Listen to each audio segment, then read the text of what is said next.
Bagaimana supaya kita setiap saat itu bisa menjawab 3 pertanyaan. Kapan saat yang paling penting? Siapa yang paling penting?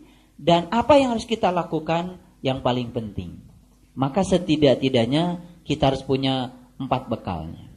Bekal yang pertama adalah, atau boleh dikatakan bukan bekal ya, tapi kalau seseorang itu selalu memunculkan 3 pertanyaan penting di dalam dirinya, maka akan muncul yang pertama adalah selalu merasa berkecukupan setiap saat.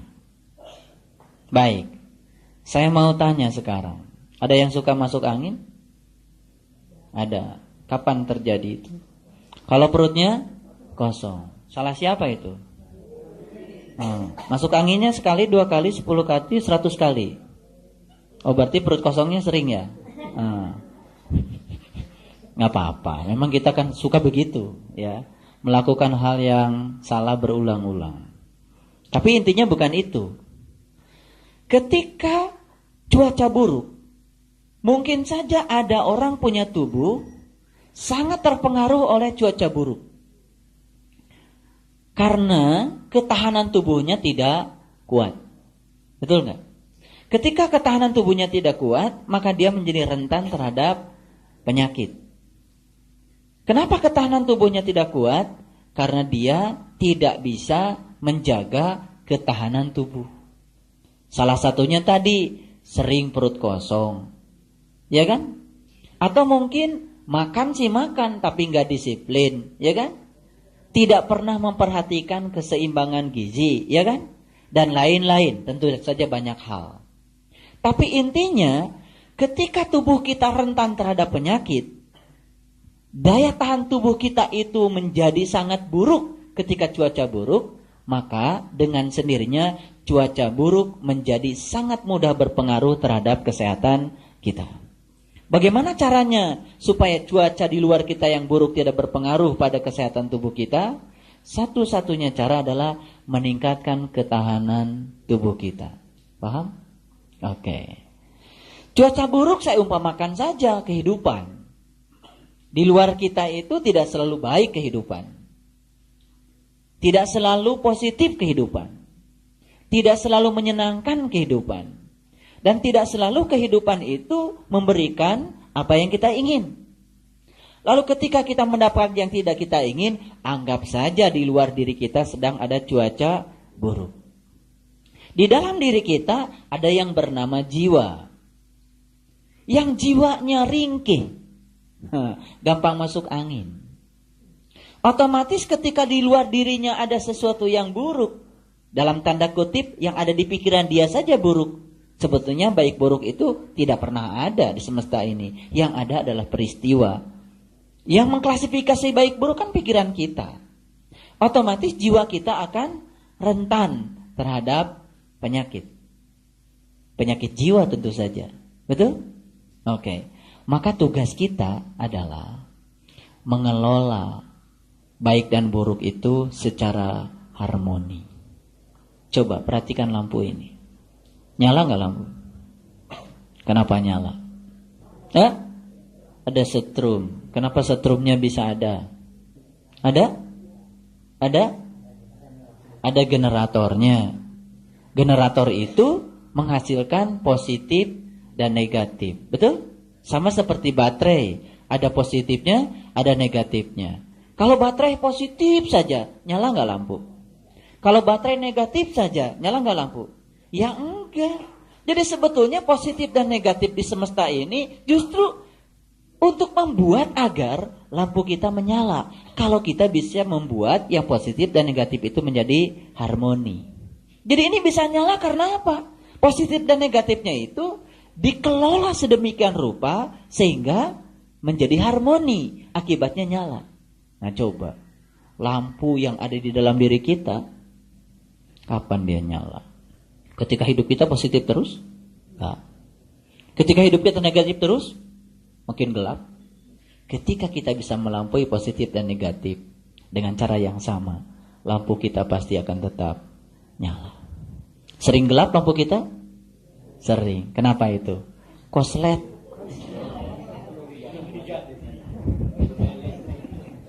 Koslet. Negatif doang gitu ya. Nah, jadi makanya itu. Jadi sebetulnya kita itu tidak perlu kaget kalau dalam hidup ada positif dan ada negatif. Sebab itu bisa membuat lampu kita menjadi nyala. Sabar kita itu bisa menjadi naik kalau ada ujian. Kekuatan kita menjadi kuat kalau ada ujian. Jadi sebetulnya itu untuk menaikkan tegangan kita. Kalau tegangannya tinggi kan lampu nyalanya juga jadi bagus. Betul enggak? Jadi perlu sebetulnya kita itu melihat kehidupan itu dua-duanya, positif dan negatif. Tapi tugas kita adalah mengharmonikan agar positif negatif itu menjadi serasi. Sehingga lampu kita nyala. Nah, saya ingin menyampaikan selamat yang lampunya semakin hari semakin nyala. Walaupun ujiannya juga semakin luar biasa. Itu sudah tegangan tinggi itu. Ada yang begitu di sini?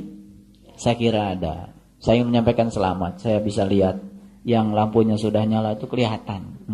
Senyumnya juga nyala. Kelihatan. Ketawanya juga bahagia, ikhlas. Ya, tidak 2 senti kiri, 2 senti kanan. Pokoknya apa adanya. Ikhlas. Nah, ketika kita itu bisa memunculkan 3 pertanyaan penting setiap saat, maka yang pertama yang akan kita dapat adalah kita akan merasa berkecukupan setiap saat. Kapan nih kita bisa merasa berkecukupan? Ketika tidak punya lagi keinginan untuk lebih dari yang lain. Ketika kita masih merasa saya ingin lebih dari tetangga saya. Saya ingin lebih dari teman sekantor saya. Saya ingin lebih dari komunitas saya. Perasaan lebih itu sesungguhnya sering menyiksa kita. Sehingga kita sering bekerja dan bersaing untuk menjadi yang lebih dari yang lain. Sebenarnya ketika perasaan lebih itu kita pelihara, kita sedang meniadakan perasaan berkecukupan. Dan itu sesungguhnya nafsu. Tak terasa. Ketika kita merasa ingin lebih, ya, dalam segala hal, termasuk juga yang bersifat spiritual, ada ingin lebih dari yang lain. Tapi lebihnya itu berdasarkan hawa nafsu, supaya dirinya itu menjadi lebih dari yang lain. Itu sebetulnya tidak bersyukur juga. Masih belum merasa berkecukupan. Oke? Yang kedua, ketika kita mampu memunculkan 3 pertanyaan yang tadi setiap saat, maka akan muncul yang kedua. Apa itu?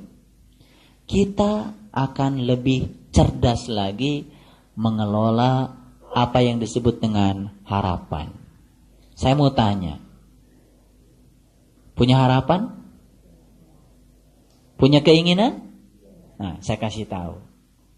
Ketika kita punya keinginan, lalu kita memaksa agar keinginan menjadi kenyataan, sebetulnya kita sedang membuat kita menderita. Dan itulah sesungguhnya penderitaan hidup. Karena kita sering memaksakan agar keinginan menjadi kenyataan. Maka saya kasih tahu ilmunya. Keinginan dan harapan itu hanya sebatas energi awal saja agar kita memulai saat ini juga. Ngerti maksud saya? Sebagai energi awal agar kita memulainya saat ini juga. Harapan, target, keinginan tidak usah dipikirkan bagaimana mencapainya, tapi memulai saja saat ini juga. Justru ketika tidak memikirkan untuk mencapainya, maka kita akan begitu mudah mencapainya. Dan kita tidak banyak menyia-nyiakan waktu. Baik, saya kasih contoh. Ini barangkali sering saya katakan di sini. Tengoklah jarum jam yang kurus itu. Jarum jam. Yang kurus, kecil. Kemudian suatu saat jarum jam itu ditanya sama pemilik jam. Jarum jam, mau nggak kau berdetak 86.400 kali dalam sehari? Jarum jamnya ini pernah belajar matematika. 86.400 itu banyak atau sedikit? Banyak. Lalu jarum jam mengatakan, gak sanggup dong. Masa saya harus berdetak sebanyak itu? Sudah kurus seperti ini?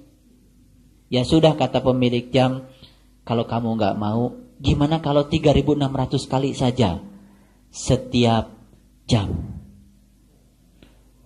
Wah, berat. Masih nggak mau? Ya sudah, kalau kamu nggak mau, gimana kalau kamu berdetak 60 kali saja dalam 1 menit? Wah, banyak. Sudah, kata pemilik jam, bagaimana kalau kamu berdetak 1 kali saja dalam 1 detik? Wah, setuju. 1 kali saja 1 detik. Langsung, oke. Padahal dalam 1 menit dia berdetak 60 kali. 1 jam dia berdetak 3.600 kali. 1 hari dia berdetak 3.600 kali 24. 86.400 kali. Bayangkan dalam 1 bulan, bayangkan dalam 1 tahun, 5 tahun jamnya belum ganti-ganti. Dia sudah berdetak berapa juta kali. Dan dia tidak pernah memikirkan yang jutaan. Dia tidak memikirkan yang ribuan. Dia cuma memikirkan, saya berdetak sekali saja 1 detik.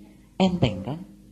Jadi kalau dikasih istiqomah 9 bulan 10 hari, gak usah dipikirkan. Bangun saja tiap malam. Makanya kalau saya bilang tadi, kapan saat yang paling penting? Ya saat ini. Ketika kita memikirkan saat ini, gak usah memikirkan jauh-jauh ke depan. Yang depan itu bergantung apa yang kita lakukan saat ini. Kita telah menghargai saat ini sebagai waktu yang paling penting. Pulang dari sini, ayahanda mau pergi ke Bogor. Tes dulu lampunya. Begitu dites lampunya, cuma 20 meter. Padahal jarak Jakarta-Bogor, berapa ya? 60 kilometer. Ya sudah, kalau gitu kita beli lampu dulu.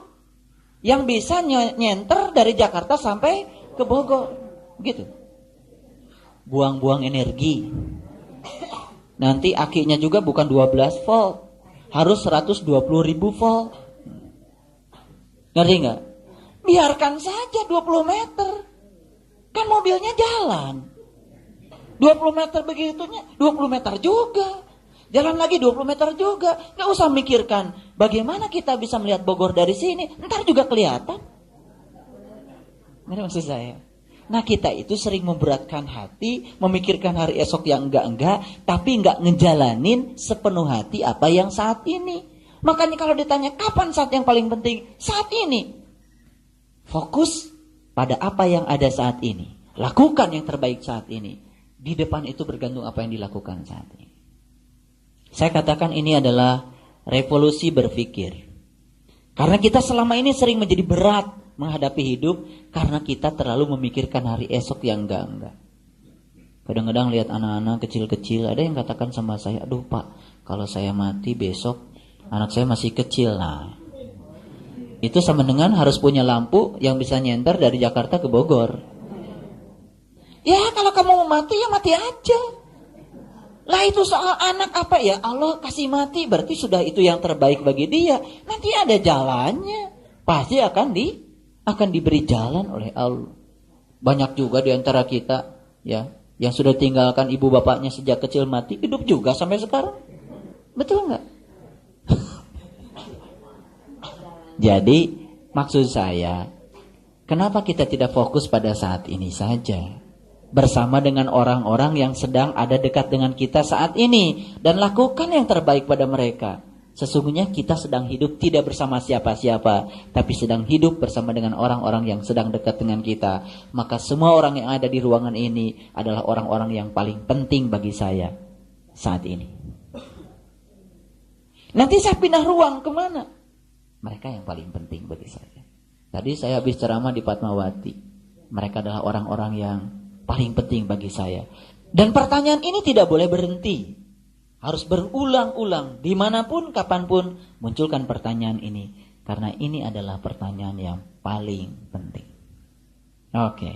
Jadi yang kedua, apa tadi? Kita akan lebih cerdas dalam mengelola harapan. Harapan hanya dibatasi sebatas sumber energi awal agar kita memulainya saat ini. Harapan bukan untuk dicapai, tapi agar kita memulainya saat ini. Akan tercapai? Akan tercapai tanpa kita memikirkannya. Begitu lihat Quran, 6.666 ayat.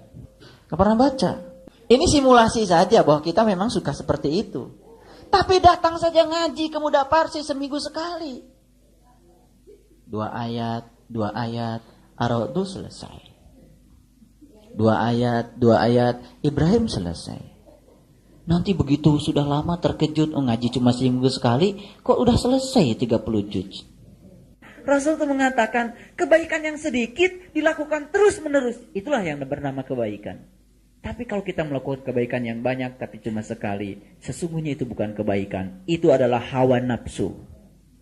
Ternyata semuanya menjadi enteng kalau kita hidup di saat ini saja. Fokus pada saat ini, dan ternyata ini adalah revolusi berpikir. Kalau semua kita sukses memunculkan 3 pertanyaan penting tadi setiap saat, maka kita akan selalu menghargai orang lain. Tidak mungkin kita berbuat anarkis, tidak mungkin menyakiti orang lain, karena mereka adalah orang-orang yang paling penting. Bagaimana Pak, ketika saya berada dalam sebuah situasi di mana orang lain menyakiti kita? Harap tahu bahwa sesungguhnya ketika orang lain menyakiti kita, sesungguhnya mereka pun sedang menjadi orang-orang penting. Karena mereka sedang menghidupi hidup bersama kita. Dan saat itu, sesakit apapun, itu adalah saat yang paling penting. Oleh karena itu, terhadap mereka yang menyakiti kita, lakukan tindakan yang paling penting.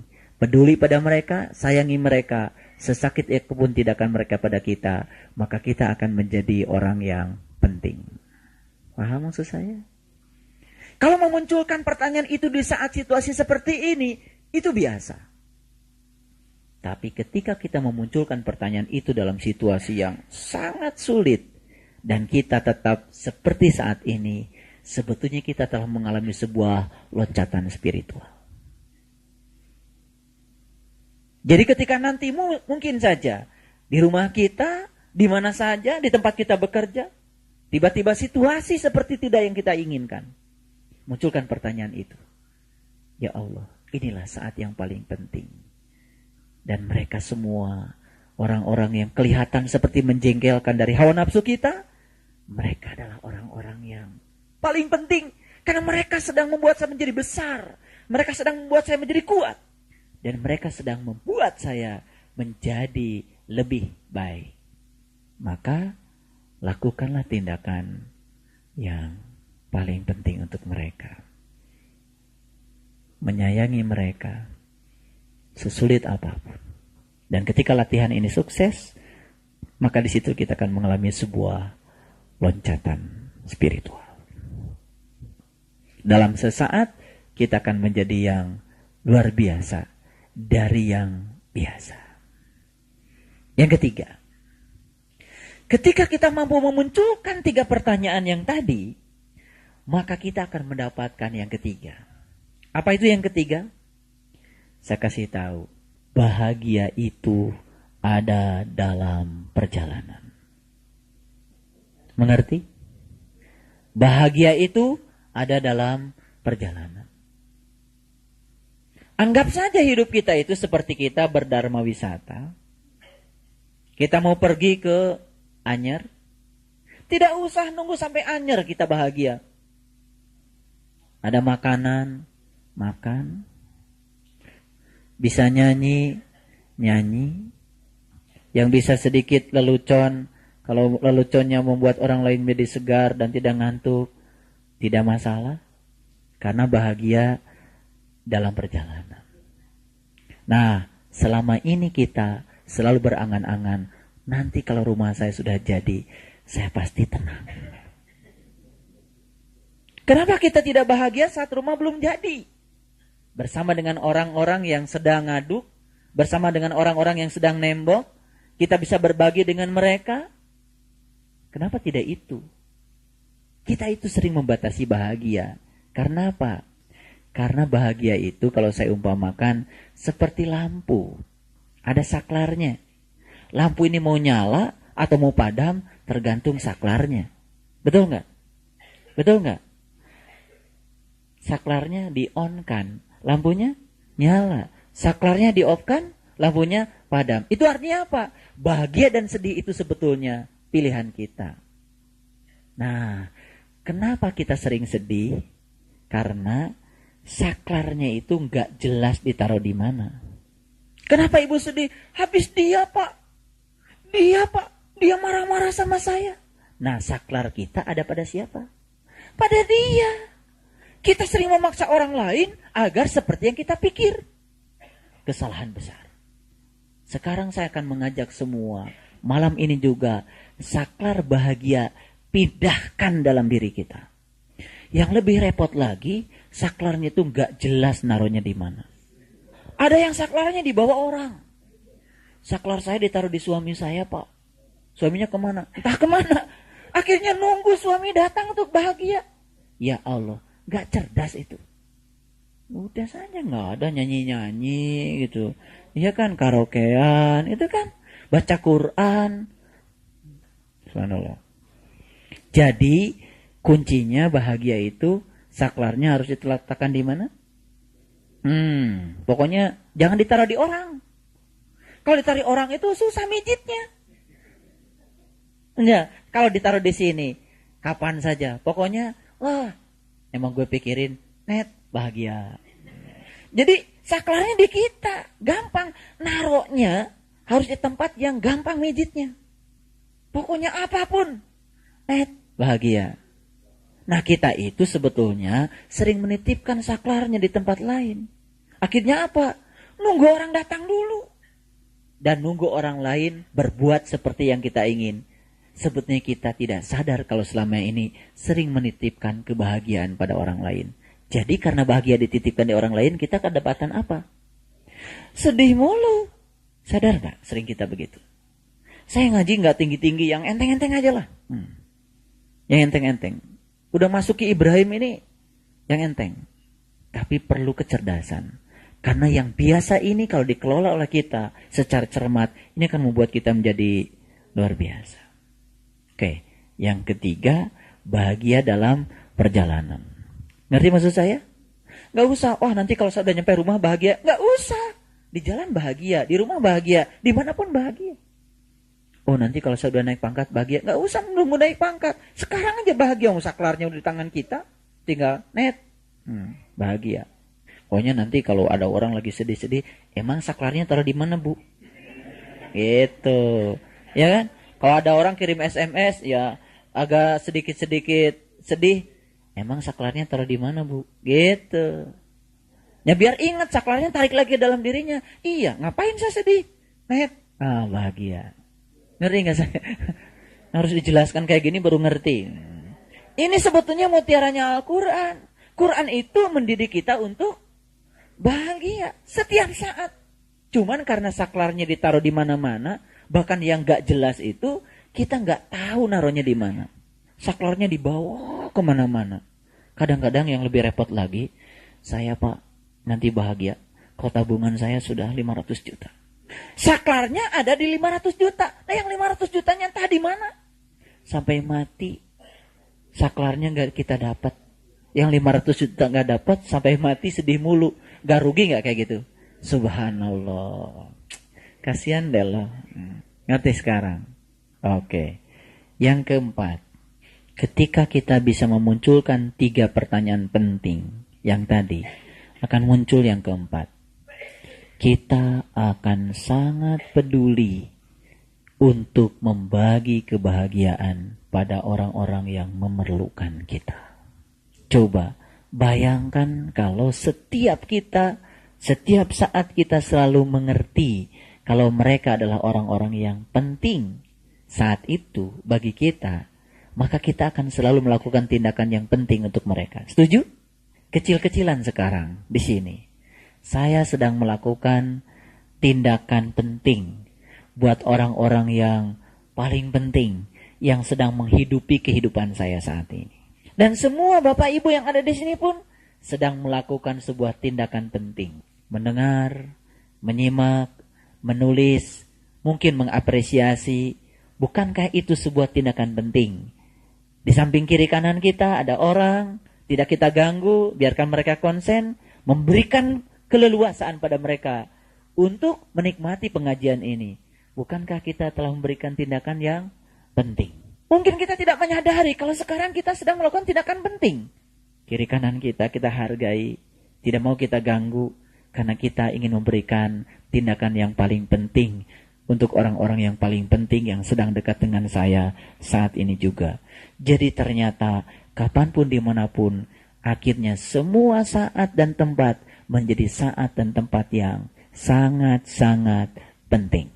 Maka kita tidak akan pernah kehilangan kesempatan untuk berbuat baik setiap saat karena kita menyadarinya. Subhanallah.